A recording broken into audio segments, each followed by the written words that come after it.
Today's video is going to be kind of funny because it's not really a Dead Games video. The game is relatively recent. It came out in like 2019, 2020. It came out in shifts too. Some people got it as like a rare item. Some people, it's now on the shelves as of right now. But it's a really new game. But first of all, I kind of have to review the IP it's based on because this is a licensed game that's based on a classic retro intellectual property that has seen some recent resurgence. Some. It tried to come back and then they canceled it. Dark Crystal has a firm spot in the modern fantasy lexicon. It started as a world-building effort between Jim Henson and Brian Frode, which is why the art is iconically impressive. A combination of dark fantasy and fairy tale accumulates in great ambiance, and it has a story we expect, but overall, that lends the last piece needed for a classic recipe. Now, the new series was directed with the blessing of the Jim Henson family and had the original art team on board. Therefore, the visual flavor of the original is preserved, although it does have a modern sheen. With 10 episodes, there's more content and the world is explored in ways that usually follow the original. Yet, despite some people's insistence, this film doesn't follow the modern trend of using fantasy as propaganda. All the actions and politics are unique to the world of Thra. It does have a cast of characters that uniquely blends new, young characters as well as the original characters that would live past these events. The dialogue writing for this series does seem to be similar to something you'd see from an average college student. However, episodes 1, 5, and 10 are written by the actual head writers of the series and show some pretty good craftsmanship. This is the Dark Crystal adventure game. It usually comes with a dust jacket. I took off the dust jacket and threw it away just because I like the kind of homespun natural feel that this book itself provides. If you want to know what the dust jacket looks like, it kind of looks like this. But in any case, this book is, to be quite fair, it is a nice little artifact. I don't see it as being the start of a game series. Let's go over the basics of the book. It's smaller than a standard game book. Most game books are 8.5 by 11, generally speaking. This thing is the size of a novel, essentially. And it's comes leather bound, and it's got high quality pages. The inlets are maps of the Dark Crystal world according to this game. Now, the original map that Jim Henson made was for the world building he did with the Dark Crystal. This is a new map that's kind of based on 1, the new series, and 2, a game world is held in this. It's also not the most accurate map of Thra, because I got news for you. They look different, the old map, the new map, and this doesn't have all of the locations, even through like small dots or something, that are present in this book. This book kind of serves as an atlas to the role-playing version of the Dark Crystal, so there are a bunch of sub-locations in here that are not present on the map. The pages are full color, they're matte pages, and they have some interesting little things to them. This section here is character creation. So the rules of the game and character creation is that thin. They could have made this like a flyer they printed and saddle stitched, but they didn't. Then most of the book is the setting / adventure. The idea is you can pick random parts of this adventure based on where your players want to go and just play those locations. And these locations, the book has some interesting little tidbits to it that I'm going to show you by going straight to Plains of the Castle. This book has some gimmicks to it. And here's the first gimmick. Oh, the Plains of the Castle would take its own chapter, wouldn't it? Well, instead of taking its own chapter, So here's the Crystal Castle itself, and these pages are inlays. You have multiple different inlays in this book. Some of them are like the capital city of Harar. The biggest inlay is this one right here for the Castle of the Crystal. Jim Henson never fully mapped out the castle itself, so this is a nice little estimation based on the series and what we see, that places to go and things to do inside the Castle of the Crystal. This is not the only gimmick that the book has. You've seen these threads that can serve as bookmarks. These are kind of a gimmick. There's also, I just passed another one of those inlets. Okay. There's this one section where you flip the book upside down to see the dark version of it. So you have the version above and the version below. And then, you have this thing where here's the map you can give the players, and then you flip this page. This page is translucent. And so this translucent page lays over the map so the GM can see what they want to. You can photocopy this page for the players and pass it out. This is for you. There's a few things in the book that are like that. That's not the only page. There's a Tomb of Relics you can go through where this is what you show the players and what you can tell them. But the actual plan for running the dungeon, so to speak, is this one right here. And that's one thing I do give some respect to this game for, is that it's not just the new style of role-playing where everything is just a cute little story you and your cute little characters play through. There is some actual killer-level challenges in this book. Although, I'm not going to go fully into that. I'll talk about the game itself in a second, but I want to show you this. This is what you have mostly for like the back of the book. You know, accessories you can help the players with, you can like help world build and game master with. There's a lot of this game that's actually based on going around and collecting plants and liquids out in the world, and you can use them as herbs, food, and drink. I think it'd be actually really cool to make a character that's based on use of herbs, just because there's a rule in the game that goes against collecting tons and tons of herbs, but there should be a way to get around that, and I'm going to discuss that in a little bit. Then you have gear.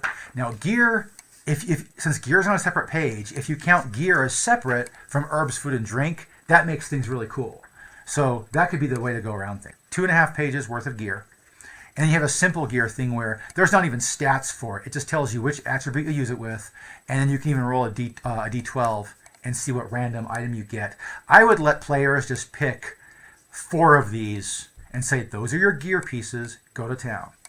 These should also not count against your gear limit, because these things are pretty much they're basic. I mean, they don't even have special stats, so they're basic. Then you have the creatures, and most of these creatures are from the show. Some of them are modified. They have a proto-Garthim that's not as big as the normal Garthim.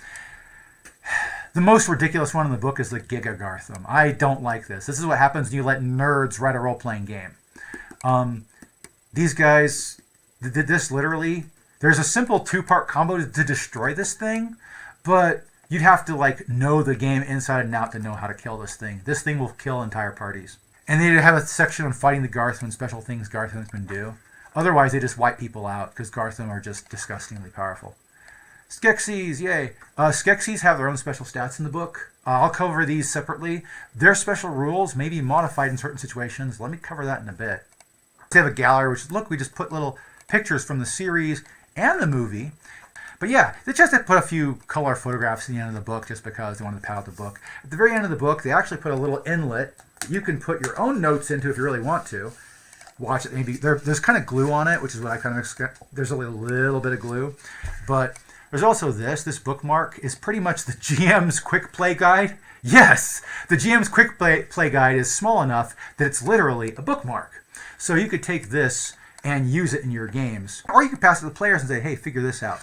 So there's that.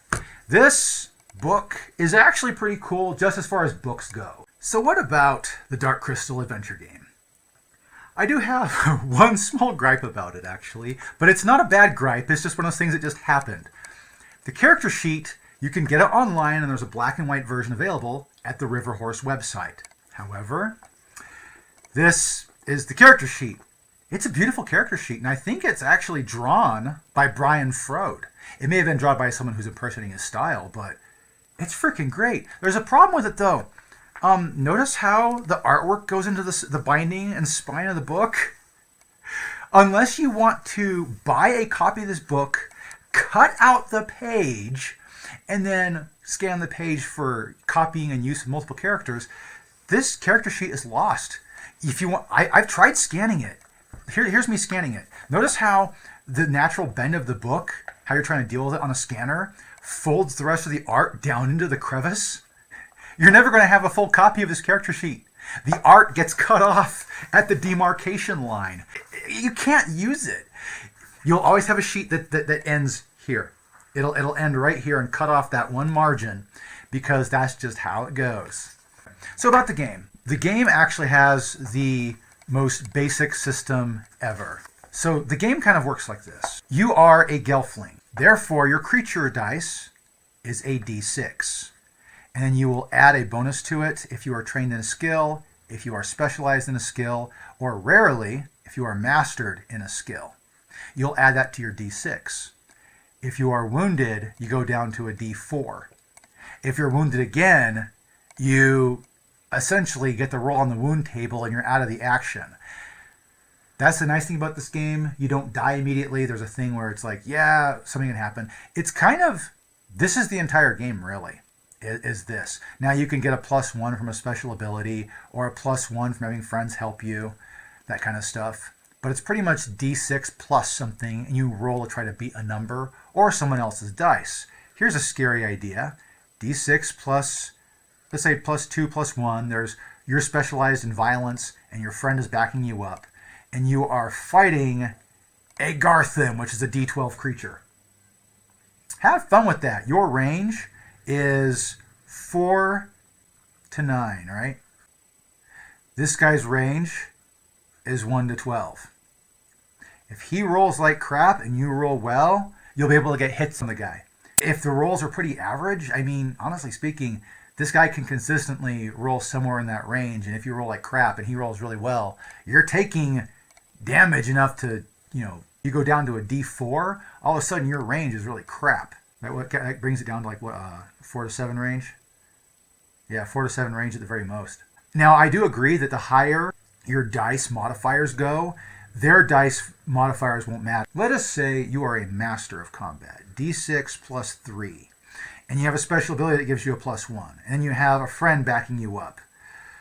That is a +5 modifier. As far as I'm concerned, that's better than rolling a D12 because your bottom range, if you roll a 1, is 6, which is generally their average. This game is about getting in good modifiers to your dice pool. But overall, the game is super simple. You want to play a role-playing game with children? This is not a bad pick at all. What you generally do, it's very easy. You pick a character clan, and your clan gives you the trait that is from that clan, and then you get to pick one of these 3. Some people online have picked all 3. Believe it or not, if your game master lets you do that, you can do that. But honestly speaking, the game says you get to pick one of these.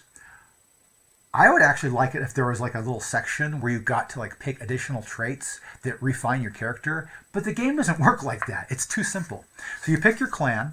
There are 7 to choose from. They kind of remind me of like Game of Thrones clans or Legend of the Five Rings clans. So I'm used to it. You have your clan traits. You've got your individual traits. Then you have your skills. Not traits, skills. And whenever you pick a skill, you get a +1 in all of the subcategories. And then if you specialize in that, you get a +2. So whenever you're picking any of these skills, you get to pick 2 of them. You get a +1 in all the basics, and then a +2, like I was mentioning earlier when I showed that one math example, in the specific one. You are limited to agility, animals, fighting, scouting, lore, social, and brawn. For example, under fighting, ferocity is typically what you use to hit things with a melee weapon, though you can use finesse instead. In this game, you need to find someone to teach you to be a master, or you have to come across a special scenario that allows you to become a master. But that's where you get your +3s from. Everything else is either going to be a +1 or a +2. Then you pick a flaw, which can be as simple as, I pick something my character, is really shitty at or has a bad personality trait to. They have a list here, but you can pretty much make your own. And when you role play, that you have that as part of your character in the session, you gain an extra experience point. It's actually a pretty good thing. So that's pretty much it. Everything else is, let's start the game. That thing that Dungeons and Dragons 5th edition has, that everybody else kind of is swamped around, if you're rolling 1 dice, that's average. If you are rolling 2 dice, you're either improved or hindered, where you either pick your high roller or pick your low roller. And of course, you add modifiers to that. Woe unto you if you roll this when you are hindered because you're forced to keep that 1. Forced to keep a 6 is something everybody can get behind. So yeah, but that's kind of how the dice system works. Experience points are kind of weird because what happens is you get to spend your experience points, and when you do, you get to pick one of those skills and add it to your character sheet for 10 experience points, and you get a +1 in all of the subcategories for that skill. Now, this game doesn't have a high experience points turnover. So looking at the experience points chart here, the average experience points you're going to get per session is 2 to 4. So going up a skill requires you to play, I'd say 3 sessions would be pretty much it on average, assuming you got a high session in there somewhere, right? 3, maybe 4. So one idea I had is you could spend 4 experience points to get +1 to just one of those, and then it's 3 experience points, they all total up to 10, to get the other ones after you've purchased your first one. But that's just me saying that would be a great way to improve it. The funny thing about this game is that experience points are one of those things you don't spend at the end of the session. You spend it during the game, because that's how certain things work in this game. How traits work, you get 2 to start with based on your clan, but what happens with traits is as you're going along the session, you can spend experience points to gain one of the clan traits you have for 6 points, or you can spend 3 points to grab one that happens during the situation. So your GM will tell you during the game, hey, there's a chance to spend experience points here, would you like this kind of trait? And then you can possibly gain it. So in other words, most of the traits for the game are in the adventure. You don't get them in character creation. You have to play the game to get the traits. So it's kind of a grab bag. You don't know what you're getting. You have to kind of go explore the world. You can also spend 1 XP to add D6 to a durability of an item where you've knocked down the durability. When you roll a 1 while using an item, you lose a point of durability. When it reaches 0 durability, the item just breaks and you lose the item. The equipment in this game is very central to how you win at this game. Experiencing your character happens much more slowly, and it's more about your own brains than what your character has on the character sheet. You're limited to having, I think it's 4 or 5. I haven't memorized it, but it's either 4 or 5 pieces of gear on you. And if you have the bronze skill, you can then carry more gear. I think it's +1 gear, or you can carry 1 heavy gear. I look at it, I'm thinking, that really restricts you. So things like clothes, shoes, I would even say the simple gear. I'm thinking that herb, food and drink stuff, if you have herb items, those don't count towards this. But that's not in the book. That's just a nice patch roll because it's such a simple role-playing game that there's a lot of things that aren't fully explained. There is a trait in the book called Vliaya. I don't know where they got that word, it sounds crazy. But it's essentially the magic system. But whenever you are in the presence of the darkening that makes the dark crystal, you if you roll a 1 on any skill roll required to use it, or if there's no skill roll required, you roll a d6 to check. But what happens is you roll a dice, and if you get a 1, you take a damage. That is kind of on the scary side. There is a trait that gets around that, but you have to know where to find it. If you want to be a magic user in this game, you kind of have to wander around and collect the magical traits that are hidden throughout the adventure. They work just like any other trait does. You have to go around and collect them from the rest of the world. That is maddening because typically you want to pick from your spell list. It's a pretty limited spell list, and it's not even good. I mean, considering what you come across in the world, it's pretty slightly utilitarian. It's fun. It's not guaranteed that everybody is going to be a user of the spell-like magics either, so it may be something that one character specializes in, or it could be passed around the party. However, there's no guarantee. And that's pretty much the Dark Crystal adventure game in a nutshell. There's quite a few gripes I have about it. I mean, since there's just 1 dice that you roll based on what kind of creature you are, I mean, if a Gartham rolls a d12, but they're not known for being very agile, shouldn't they roll like a d6 for their agility stats? You know, that kind of thing might be a more in-depth way to play the game. I overall see this book as a trinket. I have no serious plans to play it. I bought it because I'm a fan of the Dark Crystal. This is the kind of game that if you pick up and actually want to play it, you're going to have to do a lot of work yourself. You're going to have to modify things yourself and make a lot of your own judgments. Because this game is not designed to help you from the ground up. It's just a little artifact of the Dark Crystal. I would say that most of the stuff in here, if you read through the book, you'll realize, okay, that's kind of cute, but it didn't belong in the TV series. It didn't belong in the movie. It's just an artifact of the game. It doesn't really belong in the canon of Dark Crystal. And do I think the game's going to live? I don't think anybody's playing it. People talk about it. People post videos online. I don't think anybody's playing it. I don't think it actually has gotten serious play, but it could. It'll probably die out here in the next 5 years or so. Anyway, thank you for watching my video, and hopefully have a terrific rest of your day.